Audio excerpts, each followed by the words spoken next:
Now joining the One Star Recruits podcast, we have a Colorado kid, a real estate investor, a legend on Twitch, and a true one-star recruit who made himself into the starting running back for the LA Chargers, Mr. Austin Ekeler. How you doing today, Austin? Rip, what's up? How's it going, man? Thanks for having me on, guys. Good, man. Thanks for joining us on One Star Recruits, and we'll get to a lot of stuff you're doing here in a minute, but there's no way I can start this interview any other way than just honestly just complimenting your head, bro, because you're a fellow bald guy. Hey, the fellow bald guy, man. I feel you, Rip. Let's go, You both baby. have really beautiful heads, That's by the right. way. Now that you pointed it out, Rip. Yeah, Austin, I did some Googling this week, and it was really hard for me to even find a picture of you wherever you ever even had much hair at all, even as a kid. And Right. I know you're only 25, but I love what you're doing for us older bald guys, man. You got a perfectly shaved head. Can you just let all the one stars know why bald is truly beautiful? Hey, show your true beauty. You don't gotta hide the head with all that hair, stuff like that. People have the flow, like I see right here. But just let it out, man. Just let that true natural shape of that head just come shine and blind all the haters. It's good, man. It's low maintenance too. I love it. Easy. Wake up in the morning looking like this. What I look like in the morning, right out of bed. Right. And your journey, man, growing up on a farm in Briggsdale, Colorado, to being lightly recruited out of high school, ending up at D2 Western State, Colorado, and going undrafted, and now a starting running back in the NFL. It's remarkable, man. We really wanted to get you on this pod because you fit our one-star mantra so well. And I know there's always some luck involved, of course, but it seems like you kind of just worked your ass off, never stopped believing, and now here you are. Can you just talk about the kind of drive it took for you to get from where you started to where you are, and really just offer some words of wisdom for all the one stars out there who might, like right now, be in that same spot you were in 10 years ago? Yeah, for me, growing up, I was putting myself in a lot of different opportunities as far as sports, as far as connections with like jobs and things like that. But I think what really set me apart is I made sure to stick to my passions, and the only things I was involved with was things I was passionate about. It was more than one too. I played multiple sports were my passion at the time. And then, as I got older, it became more, some business stuff as well. But just younger, even in high school, I was just passionate about all these different types of sports. So I was open to sports. I did the clubs in the summer. I went to camps in the summer, basketball camps, football camps. And, those are just my passions. I talk about passions a lot, just like in my journey, just because I feel like that's something you can continue to go through and not get bored of. And then it came down to, okay, I got to drop some of my passions and try to pay for school. And then I really focused on just football. And that's what got me a scholarship, at Western State to go and play football up there. Let me ask you, Austin, really fast. When you do focus in on taking maybe a handful of things that you like and you're good at, I'm sure you're good at a lot of sports. When you're going through that mental process of shrinking it down, let's say football, I'm sure you had mentors. I'm sure you had some other people in your team. Was that strategic? Did the world push you towards football? Was there a certain moment or thinking process that you practiced going through to make sure that you were focusing on the right thing? For me, it was just kind of, what can I get out of this passion? What's going to go furthest for me? What is it? Basketball? Is it track? Is it football? Is it my studies, which it wasn't at the time. I mean, I wasn't dumb. I had like a 3.1, but it was a 3.1, so it was something athletic for me that was going to get me to pay for college to, pursue some type of career, which now I look back and I'm like, if you don't even want to go to college because you don't know when to go, that's a different story. I wouldn't suggest it. That's a whole nother podcast. I wouldn't even suggest it, man. It's just, yeah. But for my situation, okay, I was set on going to college. It's like, okay, how am I going to get there?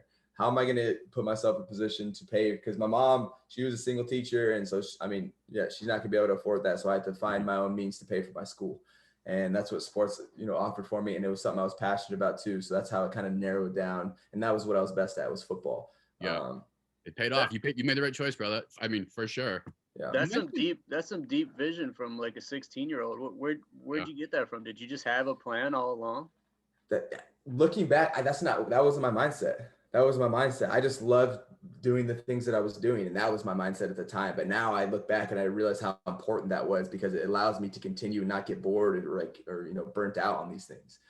That's what I preach to even our younger guys now that come into the league. I'm just like, make sure if you're getting involved in stuff, make sure you're passionate about it, because if you're not, you're literally going to get burnt out. And then you're going to be like, okay, now what's next? Yeah. And you might even go down something you're passionate about and it might not even work out. It doesn't work out. You just didn't have what it takes. So that's fine. That's fine. But now you have other passions. That's why, you keep your passions as open as you can, and just try to, put yourself around people that have similar passions or similar mindset, so you can, bounce ideas off of them and they can help you and you can help them. Well said. And we have a lot of coaches who wanted to be athletes who realized pretty early they don't have physically what it takes to be a professional athlete. And coaching was the next door. So sometimes that butterfly effect of one door maybe not being it within your passion opens up 8 other doors within your passion that you didn't even know about. You know, that's a great point. Speaking of passion, I saw a badass GQ video you did. I don't know if it was this year or a handful of years ago, but you talked about your first mill. It's always interesting, but what stood out to me was not even the stuff. It was, you did a little segment about investing, and you mentioned something about a handful of properties you invested in your home state of Colorado. Right. I think your mother's a real estate agent too, so you probably had some, you probably found some good deals out there. But what I want to ask you is, we have a lot of listeners who think about real estate as a possible investment, and although they may be dealing with maybe $10,000, $15,000, $20,000 and not sure what to do there, what advice do you have when it comes to investing, particularly in real estate, for people maybe 20, 30 years old looking for that as an option to make passable income? I love that question. I love talking about real estate. It's another one of my passions that I've obviously, talked about in some things. But for me, my biggest thing, and even something that I've been looking into doing out here while I'm just, in LA during the season, and then, go back and travel around. But it's, you have some money saved up. You've been saving up. You're like, I want to get into real estate. How do I do this? The first thing you have to understand, real estate is not a get rich quick form of investment. You're not going to be a millionaire overnight. It takes time. It takes, it takes investment. It takes, being smart about what you're doing. So my biggest thing, if you had some money for a down payment, say you're renting a house, you've been saving up, right? I want to go buy my first house. There's a term called house hacking, right? And it's where you get like a multifamily home, a duplex, a triplex. It doesn't have to be anything crazy. Something that you can manage, something that you could afford. But, that would be my biggest advice, is buy a duplex, live in one side, rent the others. Or if you're single and don't mind living with other people, rent out some of your rooms, even in your side of the duplex, triplex, whatever it is. And so that's going to allow you to start building some equity inside of a building. And then once you want to move out, you can either sell that place, which you've been getting help to pay it down, so you're making money there, or you can save up enough money to do it again and then do it the next year. And so a little trick why you want to do that, you want to live in it for a year so you can get the residential rate, which is going to be lower. It's not the investment property rate, which is usually 1% higher. And so you're going to get a lower rate, you're going to have a lower payment, and then you can bounce into a different residential home, and then that would be your second home. And so you can keep that rate low and then continue to compile it up, and you start like I said, it's not going to happen quick. It's going to take years. That's how real estate is, but it really starts to snowball, and it starts to grow faster and faster and faster. Your mind's working, Austin. And it reminds me, we had a podcast, we had Shane Battier on, and he was talking about something in real life when he was similar to where it's almost an algorithm. It's a system. It's it's a model, if you will. And I want you to continue sharing that success. I think that's something that a lot of athletes don't talk about. A lot of athletes don't even do that side of it. And I think it's a story that can help get people into this concept possibly of wealth. And wealth kind of, to us at the podcast, I don't know if it's the same for you, means being able to do what you want with your time pretty much. And that's the goal, I think, of getting to in these investments. So I encourage you to keep sharing that, Austin. It's awesome stuff. 100%. No, I agree. Yeah. Athletes just come upon a lot of money right away, and, they're not financially literate. Like they don't know what this is. Like, what do I do with this money? It's just sitting here. Like they know, oh, I should invest, but knowing that you should invest and actually knowing what you're investing in is two different things. Yeah. And I know your mother, we have, for us, we use Stanga Group here in Costa Mesa when we do real estate stuff, or I need advice. Where's the first place that somebody would go if they just wanted to maybe get more advice? Do you call your local agent? Do you recommend? Yeah, I see. If you want to get really deep into it, you need somebody that's in the industry, because if you're looking on Zillow and realtor.com, these other like big, websites, all those properties, all those duplexes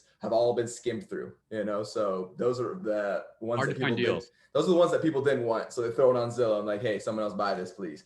So my advice would definitely be to get a friend or multiple friends in different agencies, because those connections, you're going to go so much further within their building, within their, people that they're connected to. And like I said, if it's on one of those big websites, it's probably one that people didn't want. Yeah, it's probably been there. Nice. Who would have thought? Podcast with Austin Ekeler going real estate route. I'm gonna bring it back to the town that I live in, and I love Costa Mesa. It's where the facility is. You've been known to live in the weight room. You're in incredible shape. I'm gonna level with you. A problem I've had during quarantine is getting fat, and I do like. I need some healthy options outside of my house to eat. And so I found a place called Juju Bar on 17th Street. It does the best acai bowl I've ever had in my life. They're not sponsors, Rip. I'm sorry, but it's amazing. Austin, are you finding healthy options to go to? Are there places in particular? Are you cooking? How are you staying in shape outside the weight room? Because we all know you're a beast in there. Just growing up out on the ranch, I was like 20 miles away from any restaurant. So I just grew up on cooking and just cooking for ourselves. Nice. So for the most part, I do cook most of my food. What's your go-to? My go-to is turkey, rice, black beans, like some salsa and a little hot sauce. Mix it up. Solid. Healthy. Yeah. Solid. Are you healthy and shape guys are the same, man? I know. But it's good, man. It's not just like, oh, it's just a healthy meal. No, it's actually good, you know? Good, yeah. I'm looking for the bread in that meal. I'm looking for some pita bread or something. Get some rice, man. There's your carbs right there. Some white rice. There you go. Keep looking, man. No, that's good, man. Let's talk football real fast. Justin Herbert has proven to be the truth. He too was a guy who had to prove in the NFL that he's the truth, like yourself. You guys are exciting, man. Keenan, the offense is on point. Just talk to our listeners a little bit what you're doing in the off season. I'm seeing the hurdling aspect in running backs become a thing. I know you can hurdle some MFers. What do you got in your bag? What are you working in your bag this offseason that we're going to see next year? I had a massive hamstring injury this year, and so I'm just trying to get my hamstring just back to normal. Like it was playable, but it was still not normal. So that'll be a big emphasis, just making sure it's strong. Don't re-injure it during this next upcoming year.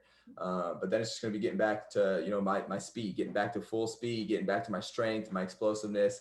I feel like my game is what my game is. Like I work on the same things every year. It's the routes, it's the cuts.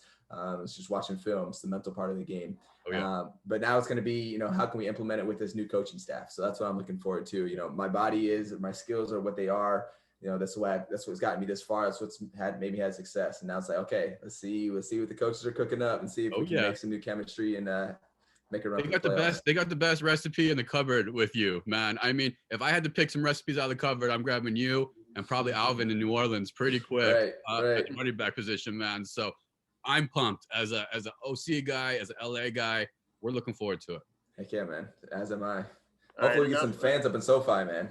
That's what I'm really looking forward to. Hopefully in September here. And all right, enough about football, man, because you're active in a lot of other things. We touched on the real estate, but we close out every episode with a quick hitter segment where I ask you a handful of questions based around a specific theme, and you just give me what comes to mind first. And for this one, the theme is just going to be being active, because you're physically active, but you're also active in a bunch of different endeavors outside football. And I just want to touch on a few of those. Is that cool? Let's do it. All right.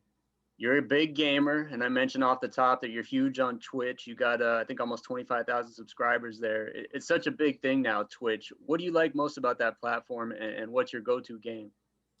I just love the interaction with my community. With COVID, there's no interactions, no meet and greets, there's nothing. So that's a way for me to chat with my community and build my brand.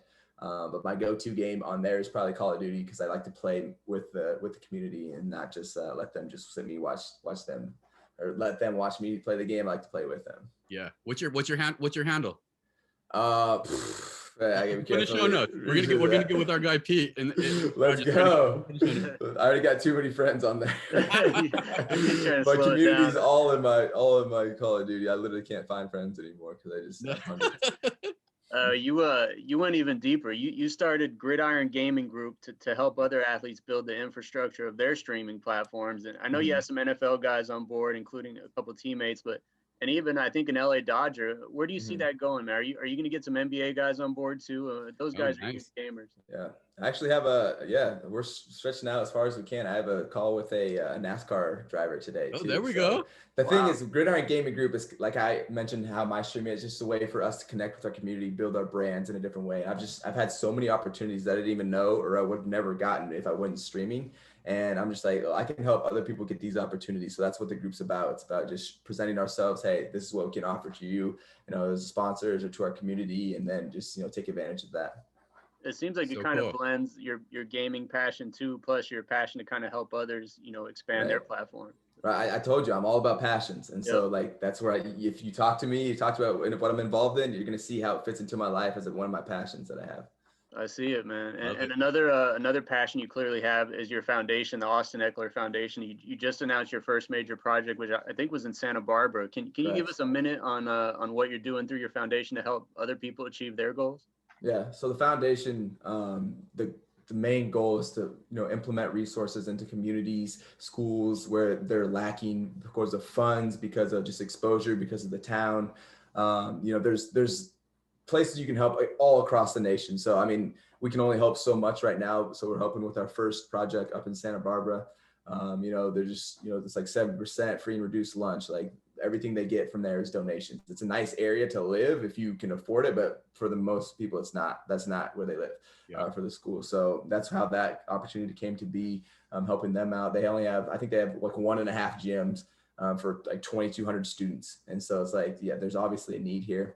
I also have another project that I'm looking to do in Inglewood, where the stadium is. So just looking to implement just resources for people to help, because for me growing up, the gym was basically my main resource that I used. And if it wasn't for the gym, I probably wouldn't be where I am today. And so I'm looking to help other people have the resource so they can try to find that thing for them that, teaches them to work hard, teaches them some social stuff, just gives them a passion and a drive. And it's like, I can go to this every day and I could just, build myself up. And then once I get out to the real world, now I'm ready to take on from what I learned from those skills, from using that resource or resources, and implement it into my next life.